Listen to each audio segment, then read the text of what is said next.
Welcome to CivilNet.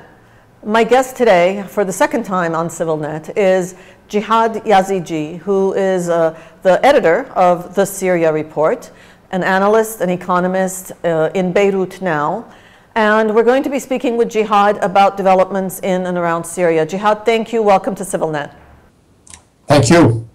Let's start with developments around the coalition. The Syrian National Coalition appears to be trying to take form, appears to be the expected next power base to deal with after what looks like is the correct political statement these days that people are willing to make, and that is that there will be an after-Assad period not in the too distant future.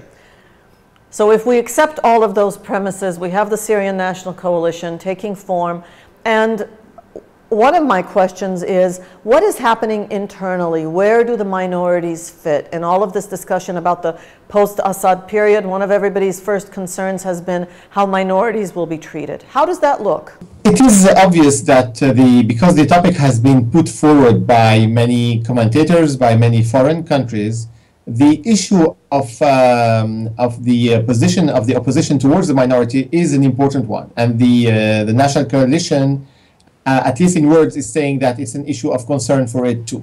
It's obvious that this issue is now raised because of the increasing Islamization of segments of the armed opposition and the potential risks of a backlash towards minorities, actually mainly towards the Alawite community. So it's not clear yet. The National Coalition has not drawn or made very clear statement on this. I mean, they have obviously very certainly said that the rights of all Syrians will be respected, and I think a lot of the key figures, in particular the president and the people around him, have a history of tolerance, in case of some of the assistants to the president, of a secular program, even though the president of the coalition is himself an imam. So I think we haven't seen something very clear in terms of concept or of clear political program, but we certainly should expect, I think, in not so distant future, something clearer in terms of how they see basically the minorities, not only in terms of groups, but also in terms of individual rights. It is not very clear yet what the program will be, what the plans are, but it is clear that now at least they are aware that this is an issue they have to take care of. When we're talking about the minorities and attitudes towards minorities, as you said, the Alawites always come up first because obviously they're on the front line. At the same time, the president and his track record his positive track record was in his reactions to the various minorities. Do we know whether they're represented in any way in the coalition? Is there access? Are there channels of communication? Well, I mean, there are many members of the coalition that are from the minorities, from the Christians, Druze in particular, and Alawites too. Actually, the ambassador to the coalition to Paris is an Alawite. It is clear, however, that the representation is lower than in is relatively low, let's put it that way, because actually the Alawite, Christian, and Druze communities in particular have not supported the opposition to a very large extent. Actually, large segments of them have been with the regime, in the case of the Alawite overwhelmingly, but even in the case of the other minorities. So if you were to look at it in terms of the size of the representation, what you can say is that you have members. I mean, George Sabra, for instance, who is the head of the SNC, is in there. And you have some other figures, Rima Fleihan, who is a Druze, who represents the local coordination committees. But if you want, what I think, what matters today is we should not really look at if you want, the size of the representation. It doesn't say much, because anyway, the National Coalition is only representative to a certain extent of Syrian society and even of the Syrian opposition. What we need to look at is what program the coalition has for the future.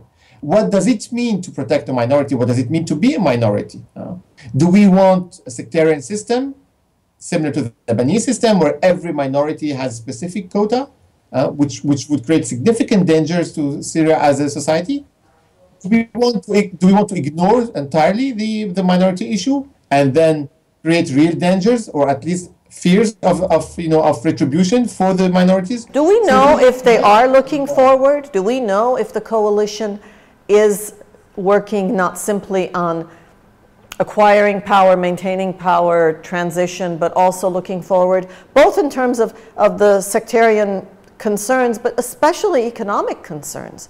I mean, especially recently with the UN statement that it's going to take $1.5 billion of aid to Syria. And what does that mean? What does that mean for economic revival? Is there any discussion towards that end?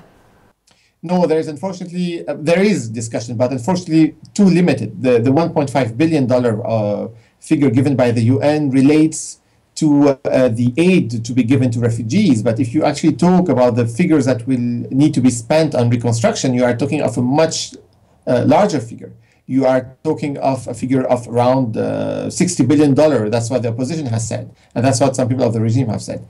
There is, if you want, in general, the Syrian opposition has been weak in terms of putting forward a clear program for the post-Assad period. This has had an impact at all levels, in terms of economic planning, in terms of the subject you were mentioning at the beginning, the minority, what the future Syria will look like in terms of administration, how it will be managed. Will we have a division, what division in terms of regions, the powers between the center and the periphery, and so on. So from an economic point of view, the same thing applies. We have little work that has been done so far by the opposition.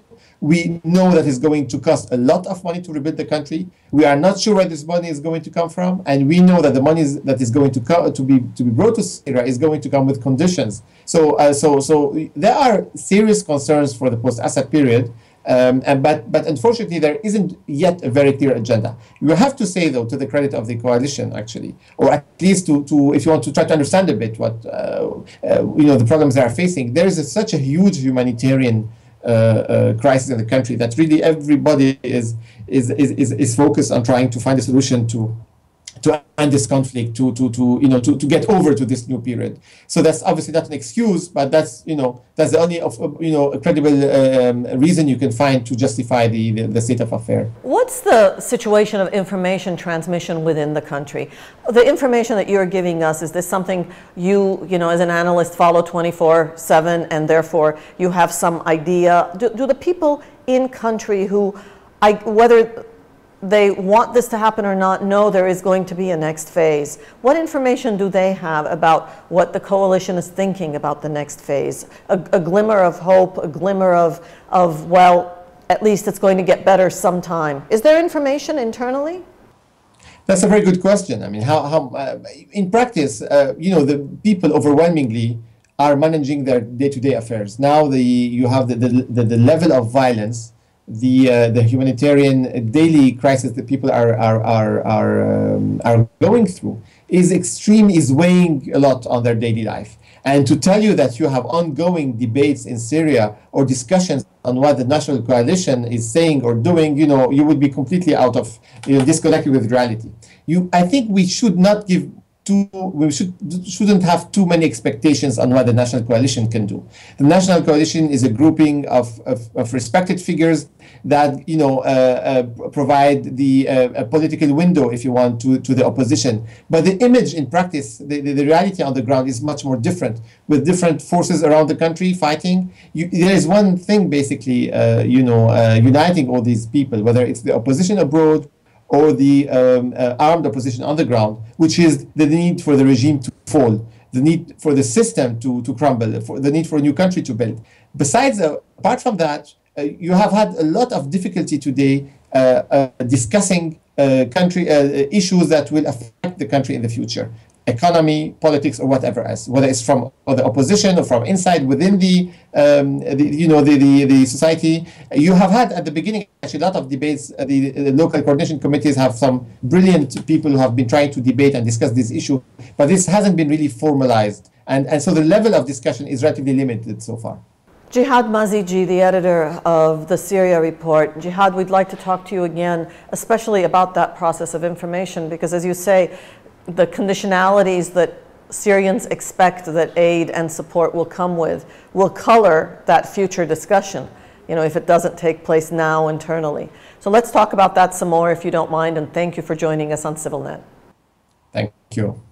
And thank you for watching CivilNet.